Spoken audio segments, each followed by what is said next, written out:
When we talk about safety, normally we talk about four main rules. Now we are going to analyze the rules in general, but we are going in the next episode, in the next videos, we are going to analyze rule by rule, and we are going to see the mistakes the most common mistakes around each single rule. So now we are going to see which are the safety rules. I'm pretty sure that most of you, they already know perfectly those rules, but I'm going to explain with the next video why is not enough. So the four rules. Rule number one: everything seems like a weapon, like a firearm, or is a firearm, is always loaded. Doesn't matter if you are pretty sure that is unloaded, because you just take out from the safety and you are the person that you inserted on the safety maybe 2 days before, so you are pretty sure that nobody touched that gun. Doesn't matter, you need to consider that gun always loaded.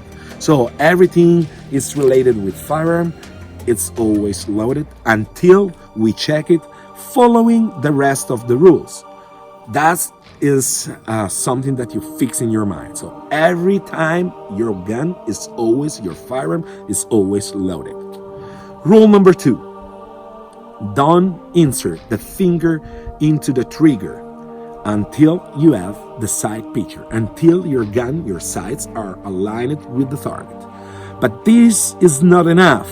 Why is not enough? This is we are going to see this rule on a specific, but why is not enough? Because it's not enough to say that don't insert the finger into the trigger. For me, it's not enough, because even the trigger guard is depend about how is your finger. If your finger is curved and remain around the trigger guard, this is not good at all, because under stress there are some pathologies like synoptic mirroring, like bilateral symmetry, like the sympathetic, or any kind of electric impulse that can arrive to your finger under stress that is uncontrolled can generate a contraction of your hand. So this means that if you have your finger curved and near the trigger guard and not straight and 45 degrees on the slide, this means that your finger can arrive on the trigger and you can press the trigger in an uncontrolled shot. And this is something that we need to prevent. So don't insert the finger into the trigger until you have a sight picture. Yes, that's not enough.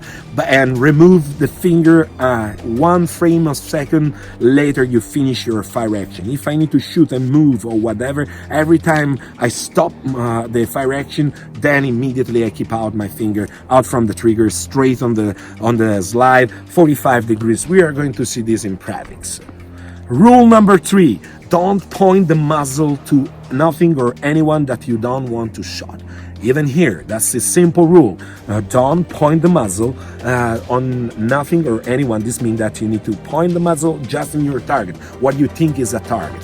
But this is not enough again, because it's not only when we are in naming condition, but every time I'm out of the holster, I need to control my muzzle.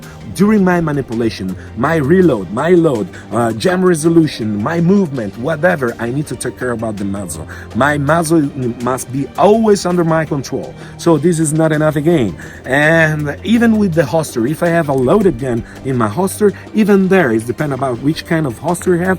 You need to take care about where you're going to move and where you're going to point your muzzle. That's it's a good habit. Rule number 4. This is a kind of rule that many times is undervalued by the people. I found in my experience some people that they even didn't know which was the rule number 4. Rule number 4: don't take care only about the target, but you must take care also on what you have beside the target and behind the target. This is another rule that seems easy and stupid, but is not, because many times people have rush to hit the target and they don't take care about what there is behind or what you have beside, and especially under stress where you have a huge reduction of the peripheral vision or of the field of view.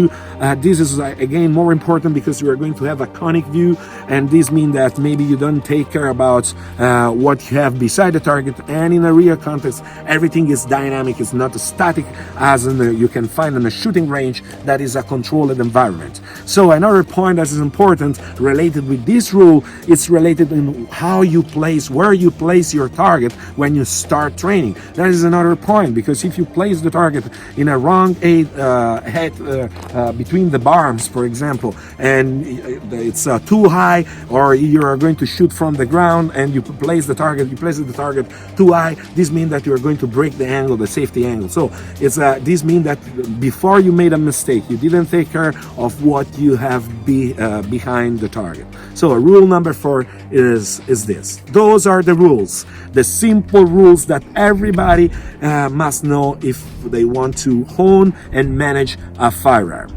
Now we are going to the next video, we are going to see why this is not enough just to know the rules.